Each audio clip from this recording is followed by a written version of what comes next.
Hey guys, what's going on, and welcome back to What Shall We Do Next. It's your boy Mike, and he's back with a little show and tell for you. This is going to be a good video. I'm really excited about this one. I have something to show you and a little wives' tale to go along with it. Except it's not really a wives' tale, it's an actual story which happened to me. And honestly, I can't believe it happened to me, because this kind of thing doesn't happen to me as much as I want it to every now and then. This is the kind of thing that sounds like it would happen to the main character in a horror movie. Is it me? Am I the main character in a horror movie right now? Is this my time to shine? I'm so excited. I'm drooling all over the place. No, nobody's watching this horror movie if that's the case. So everything that happens to me is going to be for no entertainment value at all because nobody's watching. Disappointing. Anyway, back on track. Yeah, I have something to show you, and there is a story to go with it. This is actually really crazy, though, because I got a feeling, and I don't get this feeling very often, but I'm going to run by the story with you first, and then I'll show you the actual item.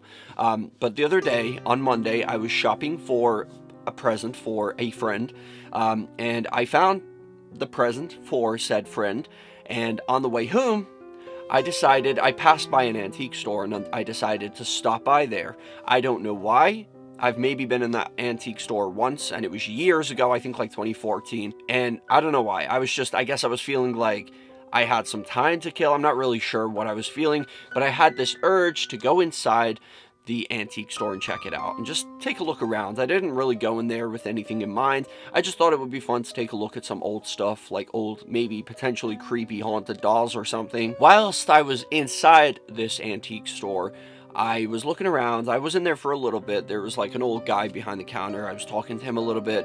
Not a single other soul in the store. I was just walking around talking to him, and I was looking at all these old things. There was like an old Punch and Judy thing from like the 1940s. There was like all kinds of like what are they called, derby hats, and like all the very old vintage clothing. There was like a grandfather clock, and there was like old coins and old like cutlery and old plates and stuff like that. Just all of these really cool old things. And I walked to the back of this place. Like, it kind of goes off into different rooms. I go to the very back. There is like a whole room dedicated to paintings. They were all over the walls. I was just taking a look, and I was trying to be like I was in like an art gallery or something, just standing there like, Yep. But then I came across one painting in particular, which was on the back wall at the very top, like the second one in. There was like 4 paintings on the wall, but it was like the second one in at the top, and it caught my attention. Hello, you. Get out of here. Just a little floater. There was this one painting. I'm not sure why, but it just caught my attention. I just looked at it. I was like, yep. And then I carried on going around the store again, just taking a look around. I really wanted to come out with something at that point. I was kind of feeling the vibe of this place. I really wanted to take home a little keepsake, a little trinket. I kept going back to this painting. I didn't want anything too large. I was hoping to take maybe a haunted coin or something, but not this big. This is something that just kept drawing me in. Like, I literally, and like I said, I don't feel this feeling very often, but I felt drawn in. I felt like it kept calling to me. It's such a weird, like, I might be crazy, but that's the way I can describe it. I kept going back, looking at it, observing it from a distance, just watching it. I don't know, it felt like there was something. I was getting some kind of energy, not necessarily sure if it was good or bad. I thought, it might even be wherever it came from, the previous owner. I don't know, maybe it's like there's something about this. Maybe even the picture itself, because the picture itself, well, I'll talk about that in a second, but the eyes is one thing in particular I really want to mention on this painting. But I came out with it. I bought this pretty large painting, and it's right here with me right now. Now, I'll show you first, and then I'll tell you what I found out when I researched it, because I know nothing about art. It's going to be kind of hard to see because of reflection problems with the lighting. I'm trying not to get fingerprints on it. I literally just polished it. Came in the frame and everything. Like, this is how it came, just like this. It's a pretty large painting, and as you can see, oh my god. Okay, I hope you guys can see that. Okay, I'm gonna have to do it like this at an angle, but as you can see, it's not scary. There's nothing really scary about it. It's just what looks like a wholesome little picture of a little girl holding some flowers, holding a letter, like an envelope, and behind her is like some old, like kind of dingy looking Victorian old curtains, I guess, or drapes, because behind the drapes is you can see some stairs that just randomly lead up into darkness, which is, I guess I kind of thought that was a little weird, especially since the little girl looks so like innocent and sweet, and like it's a really cute picture. But the stairs in the background was a little off to me, I guess because she looks so colorful and vibrant, and like she seems happy, she seems cute, and the background is just kind of dark, and there's like a weird dark staircase right behind her. I know it's kind of awkward. Oh, there we go. I could maybe try it like this. At least that stops the lighting. This is what I got. And it does have right here the artist's name on the bottom and the title of the painting itself. And it says, "Greetings by Charles T. Garland." And this was painted originally in 1874. And I decided to do some research on it when I got it home. So I got it home. It was a very cold, miserable, wet day. I got it home, I was feeling spooky. I lit the black flame candle and I started doing some research, and I found out, this is gonna sound crazy, I literally just searched it. Honestly, I searched it to see what the value was and if it was rare or not. Literally only cost me like $5, which blew my brain off. At first I saw on the price tag, I thought it said $50 because it was like way up high, but it was actually $5. Couldn't believe my eyes. So I purchased it and brought it home. I thought, you know, it looks pretty cool. It's like old Victorian style painting. It's kind of haunting in a way, but also kind of sweet. It's not really scary or anything. So I got it. I searched the guy's name, and one of the first things I found is that in there's a place in Texas. I can't remember exactly which part of Texas, but I think it's Houston or Austin, one of those two. And there's a place called the Driskill Hotel, and there is a painting in there, exact one of this, except it was like a remake, a reproduction, I guess, or a replica, and it was painted by Richard King. This one is the original, painted by Charles T. Garland. It's pretty much exactly the same. There's really no difference at all, at least not that I've been able to tell by looking at them. You can't really tell online. It's a little bit confusing, actually, to see whose is who, like by artist. And it's kind of crazy to me because considering all the videos I've made over the years about like the most haunted houses, the most haunted dolls, the most haunted like places in the world, like all these things, and I even did make a video about haunted paintings a long time ago, and one of them was like the Anguished Man. I don't know if you guys have seen that painting. It was painted with the blood of the actual artist who painted it. I don't know, I think he was like in some kind of mental asylum or something, and he painted a picture with his own blood, and it was called The Anguished Man, and it's still haunted to this day. But I had never heard or seen, as far as I know, this picture before in my life. Maybe it did, I have seen it before, I just didn't really register it. Maybe that's why it felt like I felt it calling to me in a way. Maybe it was some kind of, I was tapping into somewhere in my memory, but it didn't seem familiar to me at all.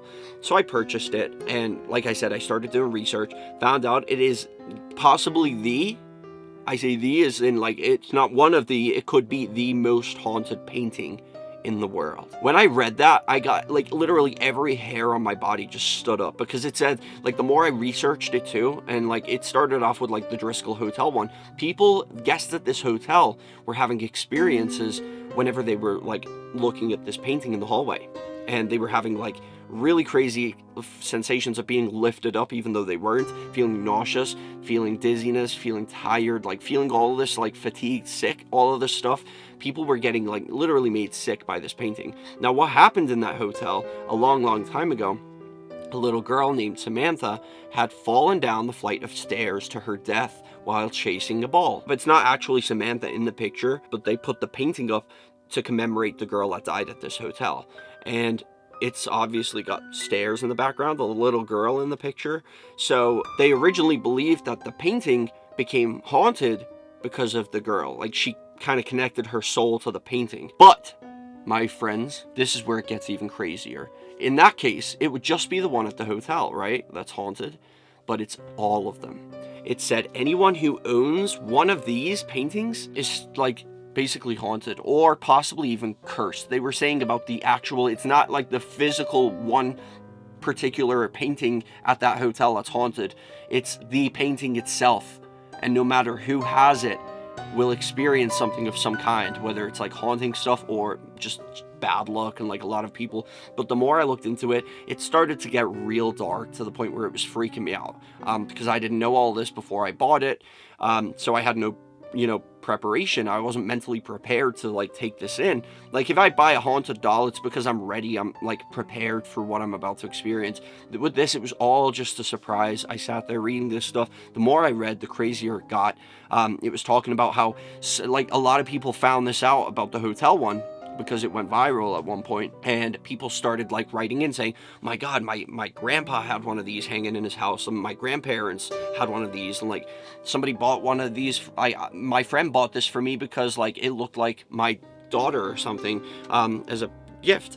So like everyone's got copies of this painting, but every single one of them have said some people won't even go into a room with this painting because they just feel it's off. Some people have had strokes. Like one person in particular I read online brought in this painting into their house and lost like 3 or 4 relatives like within the space of like a week or something, and then they got rid of the painting and everything went back to normal. Another case I read about was a grandmother who got the painting in the house, and as soon as they brought the painting in, the grandmother started acting really bizarre. The family started to be concerned about her, thought that maybe she was like losing her mind or something, becoming a little like dementia or something like that. But then she was like, they would say she would be there, standing there talking to the painting. Eventually they got rid of the painting and she just went back to being normal again. Like it just kind of changed her just like that. There is other cases of people saying that if you stare at the painting's face long enough, because it is one of those paintings, this is what I was going to say about the eyes. The girl's eyes are looking directly into what would be a lens, but it's a painting. So the eyes look like this. So no matter where you go, and I've noticed this myself because I've had it hanging on a wall, no matter where you go, what direction you're in, whether you're below or above or like side to side, she's looking at you. And it's a little creepy, honestly.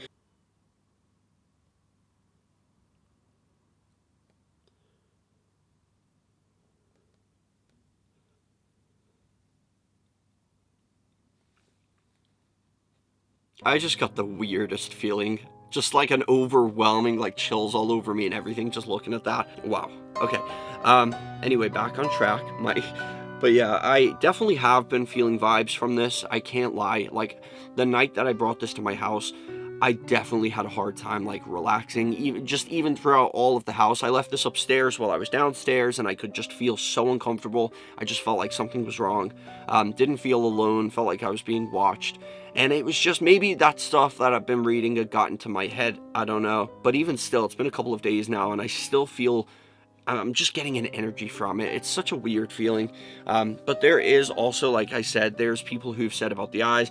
Some people said if you stare at her long enough, the little girl, like about 30 seconds or something, you can actually see her expression change. She goes from being like a smiley girl like this.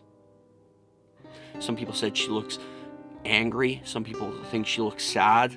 There's like sadness in her face. Her expression changes. Even when you turn around for just a second and you turn back again, people have said her expression changed. I haven't noticed that yet, but I haven't really been making too much eye contact with it, if I'm honest, because I have been a little bit scared of her. But yeah, this is supposedly a cursed or haunted painting. Not the original one, which by the way, nobody knows where the original Charles T. Garland one is. There is no record of it as far as anybody's been able to find. Nobody knows where it is. So it's not the actual painting that's haunted. It's not even the one that's in the hotel that's haunted. But anybody who seems to have any kind of replica or reproduction of this seems to be haunted or cursed. I found this out all after I got it, and I'm just a little scared now. So, yeah, just thought I'd show you guys, so if I die, you know why. It was... But anyway, guys, that's pretty much all I wanted to say for this video. Let me know in the comment section what you think of the situation I'm in. I feel like I am in like a horror movie now, so thank you guys so much for watching this video anyway, and I'll see you guys in the next one. Peace out and chase your dreams.